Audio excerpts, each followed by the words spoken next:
நாமக்கல் அருகே தேசிய நெடுஞ்சாலையில் எரிந்த நிலையில் ஆண் சடலம் ஒன்று கைப்பற்றப்பட்டிருக்கிறது. சடலத்தை கைப்பற்றி நல்லிப்பாளையம் போலீசார் தீவிர விசாரணை மேற்கொண்டு வருகிறார்கள்.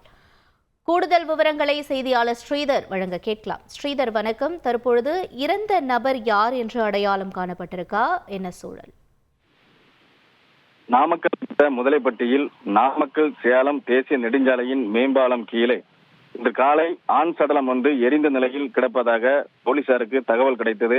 அதன் அடிப்படையில் நாமக்கல் ஏஎஸ்பி ஆகாஷ் ஜோஷி, நல்லிப்பாளையம் காவல் ஆய்வாளர் யுவராஜ் மற்றும் போலீசார் சம்பவ இடத்திற்கு சென்று மேம்பாலத்தின் கீழே சடலமாக கிடந்த நபரின் உடலை கைப்பற்றி பிரேத பரிசோதனைக்காக நாமக்கல் அரசு மருத்துவக் கல்லூரி மருத்துவமனைக்கு அனுப்பி வைத்தனர். பின்னர் போலீசார் நடத்திய விசாரணையில் உயிரிழந்தவர் சேலம் மாவட்டம் திருவாக்கவுண்டனூர் பகுதியைச் சேர்ந்த விஸ்வநாதன் என்பதும், இவர் குடும்பத்தை பிரிந்த நிலையில் சேலத்தில் உள்ள தனது அக்கா சாந்தி வீட்டில் வசித்து வந்ததும் தெரிய வந்துள்ளது. மேலும் அங்குள்ள சேலத்தில் உள்ள லாரி பட்டறையில் வெல்டிங் வேலை செய்து வந்ததும் போலீசார் விசாரணையில் தெரிய வந்துள்ளது.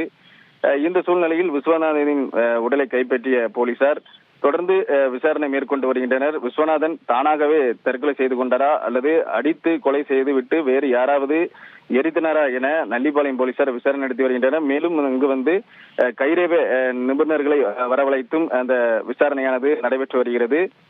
விஸ்வநாதன் ஏற்கனவே அவருடைய மனைவி உயிரிழந்து விட்டார். அவருக்கு 2 மகன்கள் உள்ளனர்.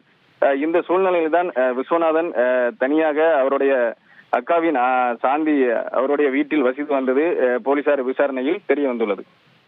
விவரங்களுக்கு நன்றி ஸ்ரீதர். செய்திகளை உடனுக்குடன் தெரிந்து கொள்ள உடனே சப்ஸ்கிரைப் பண்ணுங்க.